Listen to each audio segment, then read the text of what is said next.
This is the Registrar Podcast, the show that goes way beyond the ins and outs of consumer protection. Stay with us to meet the personal side of people who dedicate their careers to protecting the public interest. Thanks for tuning in. So, to our listeners, welcome to another episode of this podcast, coming live from Louisville, Kentucky. I just looked up my producer because I've been mispronouncing it all afternoon. This is the CLEAR Conference, the Council on Licensure Enforcement and Regulation. For the past few hours, I've been meeting with very interesting people in this conference, and we've had a semi-scripted process with everybody. The reason I'm calling this one Staci Mason Unscripted is Staci and I are both very passionate about one issue, and that is diversity, equity, and inclusion. That's correct.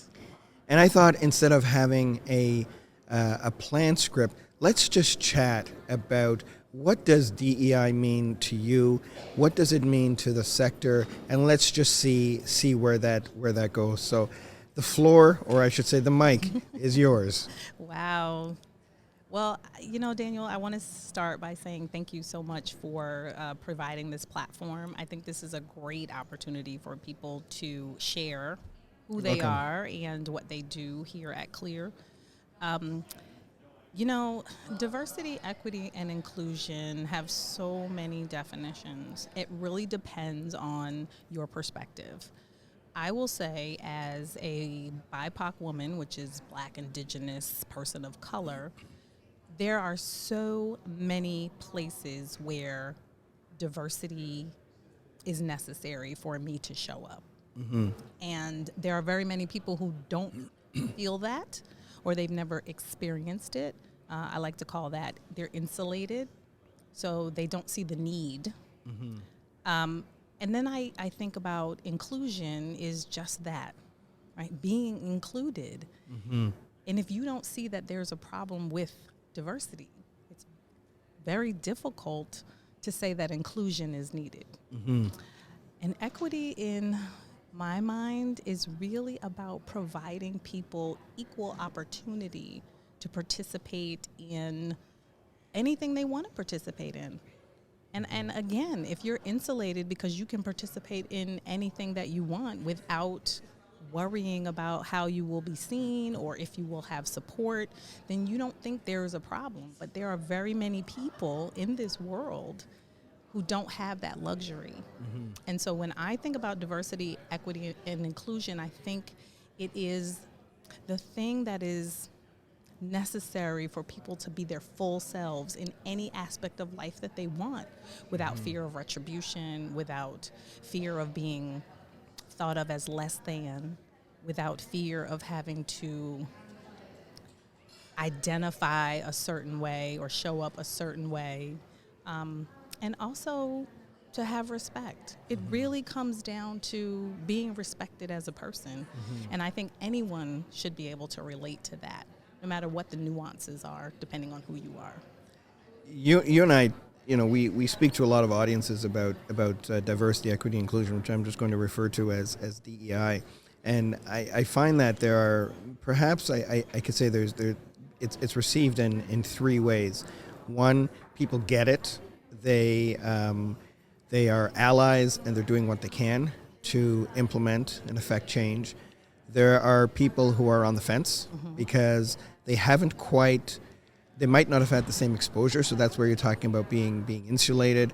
They might see it from a more political side. They might have a parent or somebody they know that might not have gotten a job or done something because they see somebody from that equity category that happened to get that job. Then there's the other side that completely dismisses it and thinks it's an absolute complete joke. One of the things that I like to say to audience is that DEI is not about laying blame. Correct. It's not about guilt. That's right. It's about recognizing that the pillars and the foundations and the structures that we have in place and have had in place for a long time are no longer feasible and sustainable socially, politically, economically, and legally. What would you say to that? I would say they really were never. You know, when I think about, I'm just going to say it the way I think about it, systemic barriers, they have been in place since probably the dawn of this country. Okay. And when I think about what that means there are certain people who do not get to participate in democracy. And that has nothing to do with being democratic or Republican, to speak to U.S. politics. It has to do with having the freedom to be who I am, to have my human rights respected, to be able to participate and be represented, to also, think about diversity and equality and showing up as my full self without fear that someone will say, well, that's not the typical person that we would like to support or celebrate. And again, if you've never experienced it, it would be difficult for you to understand what it's like. If you've never broken your leg, you don't know what that feels like. Yeah. So you can't relate to someone who's having a difficult time walking with crutches. And it's really that simple. Respect that other people have differences and they may need different supports to be their full self, and not take that away from someone. And also not take it away because you think if they have it, you'll have less. This is not a zero-sum game. I know that is probably a buzzword today, but it is very true. Just because I'm respected doesn't mean you will be disrespected. Just because I have access to something does not mean you will now not have access. It's not a pie. It's not a pie. And then there's this wow, this is tough. Even though this is a very, very, neutral environment, my emotions are always heightened when I think about people doing things because they haven't done the research. They are making judgments. They are living with preconceived notions, whether they've received that from their family. I mean, there are families that pass down traditions, and some of those traditions may be about oppressing other people. And that's just the way they've grown up. They never thought anything else of it because they've not seen anything else. Or there are people who just feel like they aren't good enough because of that same thing. They've been told that. Yeah. You don't measure up. Yeah. You have to change who you are. As a woman of color, we have to have a Crown Act in the United States. Yeah. That means we have to have a law that says I can wear my hair any way I want. Why are we thinking about other people's hair? What does that have to do with me as a person? Yeah. And why is that important to you? Yeah. And I feel I'm watching you and I'm feeling your emotion, and I'm sitting here trying very hard not to well up in tears, because one of the things that is so real, or I shouldn't say real, but one of the things that's really frustrating is that you and I, a lot of people, and when we're talking about DEI, we're not just talking about race, but we're also talking about sexual orientation. We're talking about gender discrimination. We're talking about abilities. We're talking about age. We're talking about That's a age as big well. thing. It's huge. We have all suffered at the hands of society at large that doesn't either want to or can't recognize how we are not able to fit into their society fairly, equally, or equitably. And it's really, really difficult. I recently moved from Ontario to Nova Scotia, and listeners will be thinking who are from the East will think, wow, why would you go to Nova Scotia? Because it has this history of racism. Racism is very different and comes in many different forms. You've got violent racism. You have much more discreet racism, and one of the things that I've noticed in Nova Scotia is that racism there is actually based on ignorance. the racism in Ontario that I've experienced is actually malicious. And when I go back to Ontario and I pass a police car when I'm driving, I actually have to take deep breaths while I'm driving because I will hyperventilate. Because I've been chased by undercover police cars, and it was so bad, and this was last year, that my doctor had to medicate me for 3 days because he was concerned. In Nova Scotia, I passed a police officer for a second, I panic, and then I realize, oh, I'm in Nova Scotia, this is okay. But to live like that, to have to constantly think about every day, where am I? Am every I day. in a safe space? How many people do that? I would venture to say those that are oppressed. That's right. Do that every day. Now, you may see me and say, she doesn't look oppressed. She's here at CLEAR. She's part of a regulatory environment. She has a great job.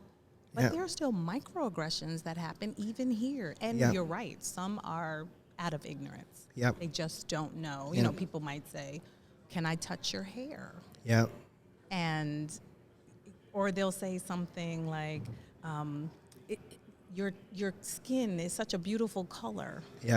Well, what does that mean? What does that mean? And the worst, and I've experienced this in many I know what you're going to say. Go for it. Wow, that was so articulate. I knew it. Yes. I hear that you more were so articulate. than I ever want to hear in my life. Although my mother did raise me to enunciate my words. But then I get accused by my own generation, I can't even claim one race because I'm multiracial, but other people of color that might say, why are you trying to sound white? And I've heard that ever since elementary school. Yeah, me too. And then there's the issue of the color of my skin, right? I'm fair-skinned. However, because I belong to a First Nations, they call me dark. So I don't even fit in there. And that isn't something that I had any control over. My grandmother was raised in Indian residential schools in Canada and ended up in the United States and married a man from Trinidad. And the saga of residential schools in Canada has been playing out a lot recently. The Pope even came to Canada just a few months ago for this very issue, and First Nations communities were actually looking for a formal apology, which they did not get. Which to me, when you're talking about microaggressions, why did the Pope? And I'm just asking this question, no disrespect to the church. Why would the Pope come to Canada when we are uncovering graves with dozens and dozens and dozens of children right across the country who were buried, possibly some of them alive, and the Pope did not apologize? This is a microaggression, and when you think about how does this affect the families, the people who are not affected, who see it on the news, they don't get it. Well, they don't get any of the microaggressions or the malicious wounding that happens to people that don't look like them or don't live where they live, or if I decide that there are too many people that I don't look like or don't want to live where I live, I can just change the boundaries of where I live. It's a power inequity. It's an illegitimate authority that's being played out. And I think there's a lot we could do about it. Unfortunately, as I mentioned to one of my colleagues today, we need allies, we need sponsors, because our word is not enough. And that's scary, because I know what I know. I know that I've taken the time to research my history. I've taken the time to research the history of the country that I live in, the country that my grandmother was born in. And I realize that the laws that are passed, or the how do I put this? The concepts that people uphold, whether they're legal or not, are things that have been passed down for generations. And so there are people today who hate because they were taught to hate. That's right. If you left them to their own life and didn't teach hate, most people would never know what that was. They would, think about kids in kindergarten. What are they taught? They're taught to share. They're taught to handle, the toys gently, don't break them. Or when they go home and there's a baby, be gentle with the baby. Ooh, that's nice. We're taught to be loving. Yeah. We're taught to be sharing. We're taught to be caring as children. And somewhere along the line, something seeps in and changes that. And I think what that is that kids are, some kids are taught that they are superior and they deserve more. And some of us are conditioned to believe that we deserve less, right? And I think that's where those issues happen. So when we face these microaggressions on a daily basis, sometimes it's because somebody, and they can be an adult, they can be 90 years old, they look at us and they feel that we do not deserve whatever it is that we have, and that's where things kind of collapse. I was in Toronto at the airport. I was upgraded to business class, and when you go from business class, you get to go right to the front of the line for security. And I'm standing there with my boarding pass, and security looked at me and they said, "Do you have a Nexus pass, which is a pass that gets you to the front of the line?" And they said, "If you don't have Nexus, you need to go back to the back of the line. Get to the back of the line." They kept saying that. And I said, "I have a business class ticket." And she just paused and she goes, "Really?" Yes. And I said, "Yes." And she goes, "Oh, okay, you can stay here." Well, that's interesting. At least you were asked the question, "Oh, really?"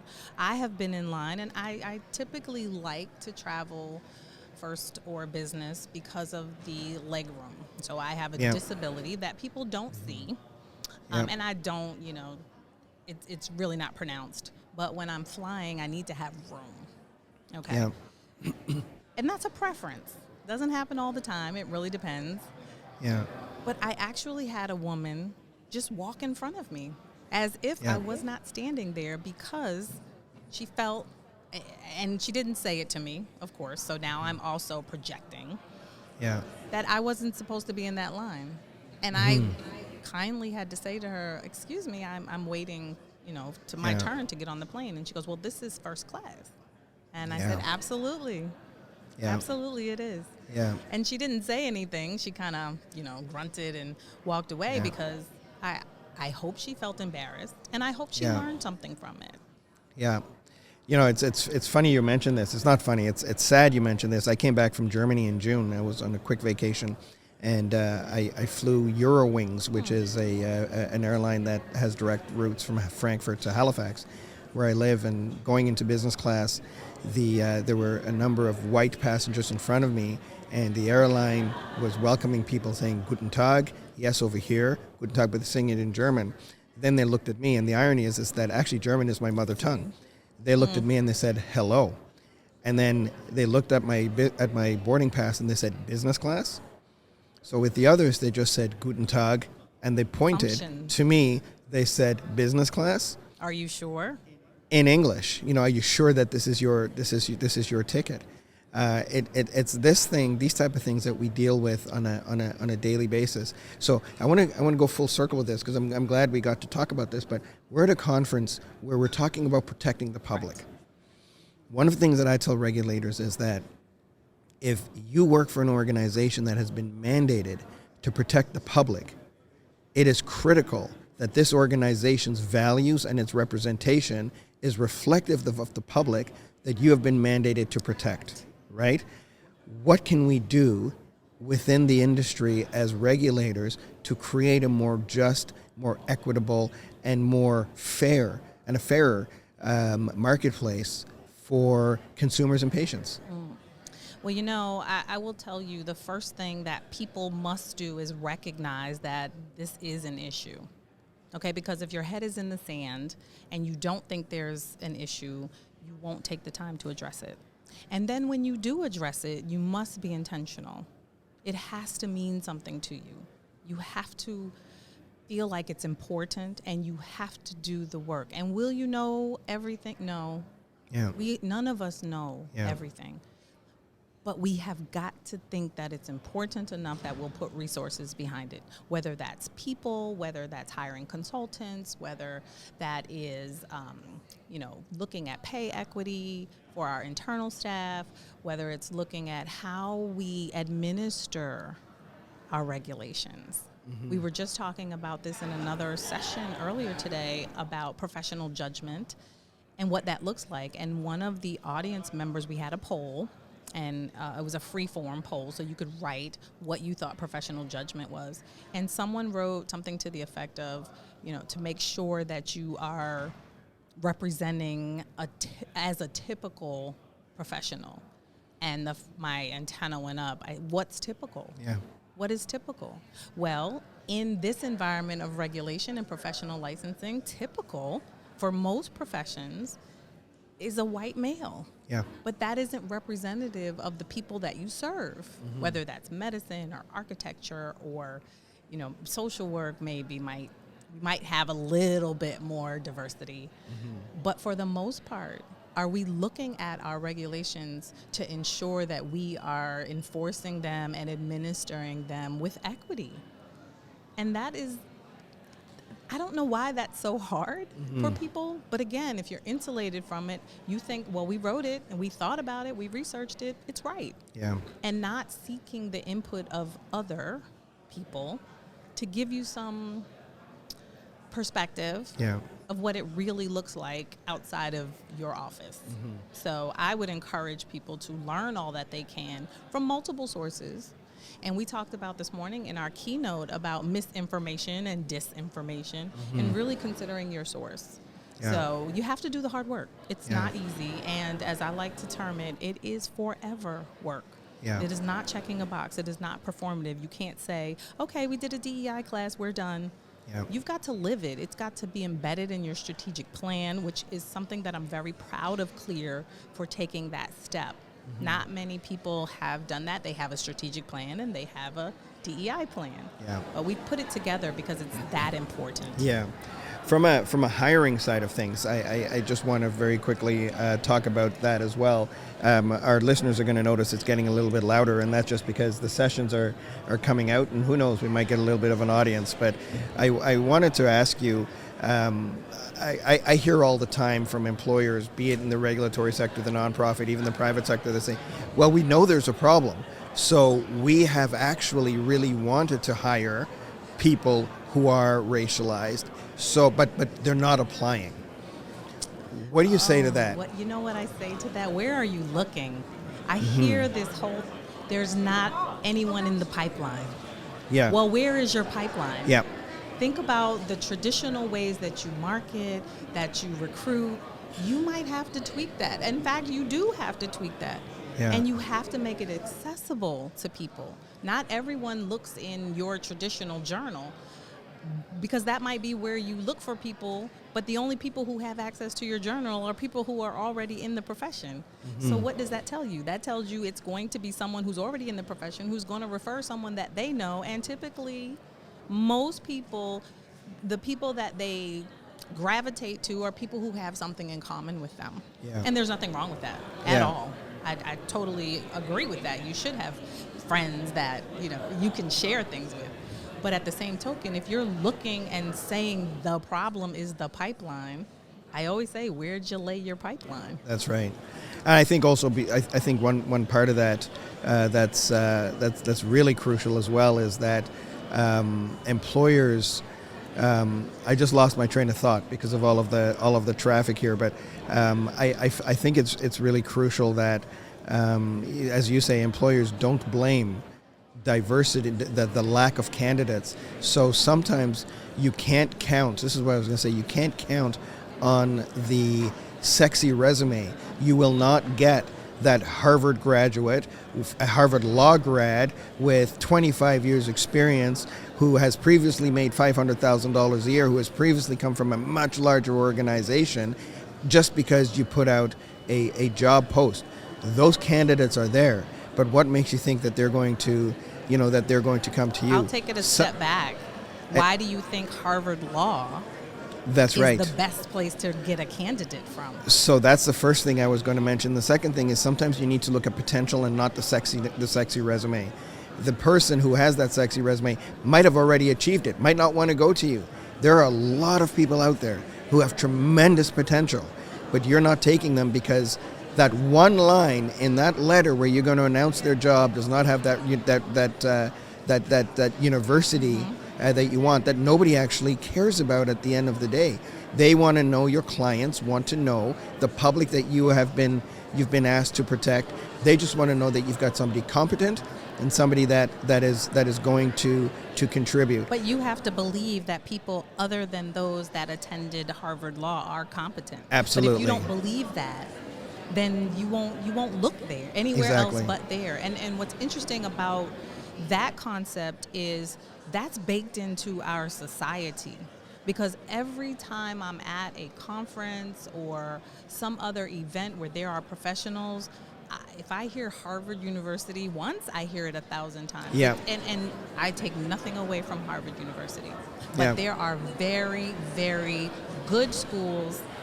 I would bet the farm that they are just as exceptional as Harvard. And I'll give a plug. I went to Howard University. Well, Howard, we put definitely. out some wonderful, exceptional people. Yeah. But even then, they are not considered good enough. Yeah.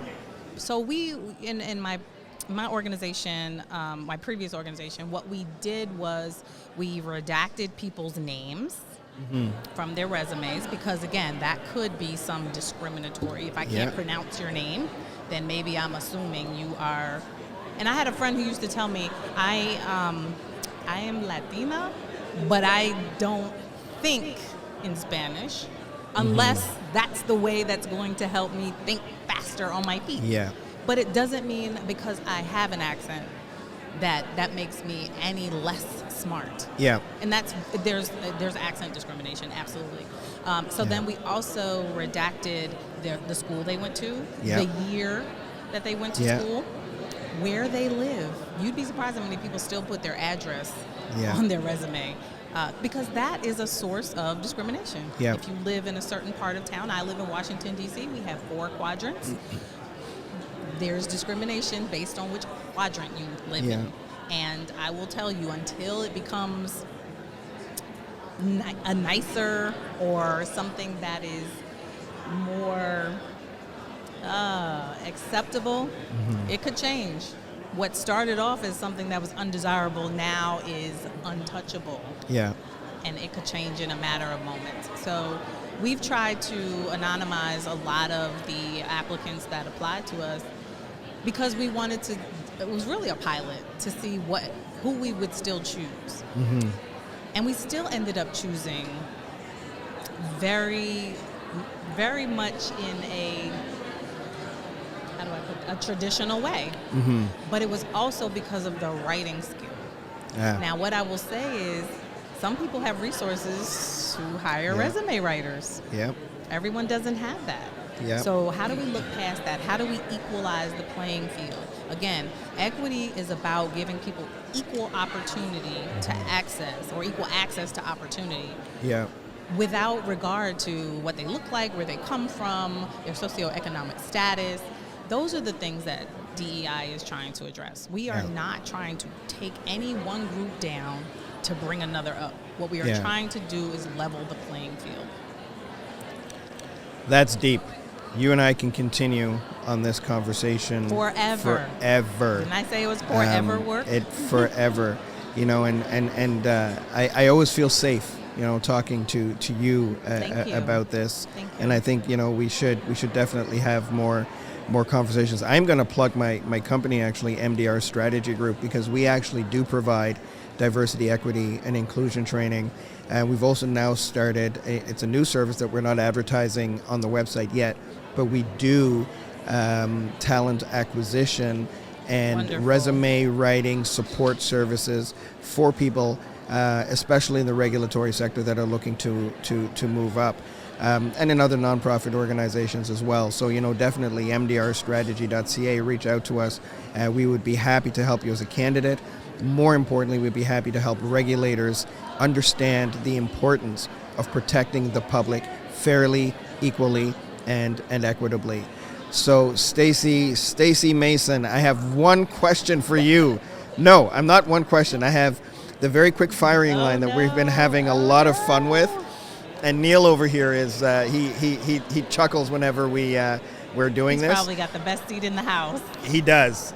So we have just a few questions for you, and it's called Definitely Not in the Public Interest. Glad I'm not a regulator anymore. So number one, tell us something that nobody knows about you but is about to go public. Oh, nothing. I'm so boring. I'm serious. Really? Yeah, I am very boring. Really? I am a homebody. Okay, well, let me say this, and this is probably not a bad thing.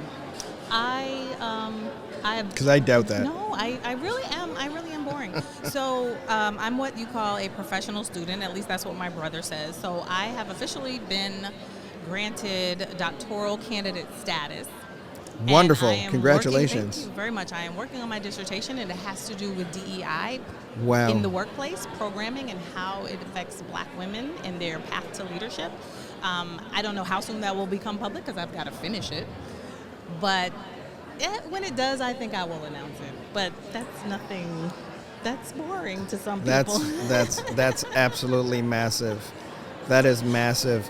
What's the fun? You have a daughter. I do. Speak very, very highly Yes. of your little girl. What's the funniest joke she's ever told you? Oh, she's not a that little we can girl, talk about. First of all, she's a high school senior, going to be 18 Oh, look at that. in 2 weeks. Congratulations! Happy birthday to her. Funniest joke. She thinks my jokes are corny. Wow. I don't know. I can't think of anything off the top of my head.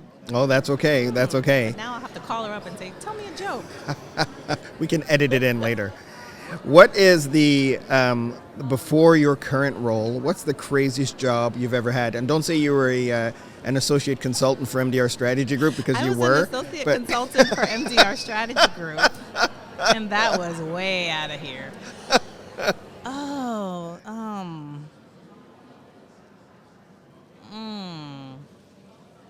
I've actually had, well, they weren't boring jobs. I've been in regulation for over 15 years before I moved into the higher education space. So before that, let's see, real estate agent, but that wasn't, I was in the medical industry. So no, I did work at a movie theater. Oh, I know which one. I used to work in a box.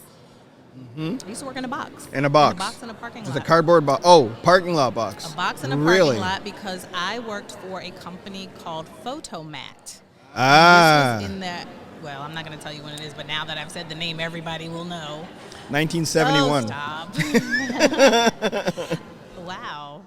And what was interesting about it, and now that I think about it, I don't know how I did it, but cars would drive up on one side and drop off their film. For those of you who don't know what film is, it's what we had to take pictures before we had phones.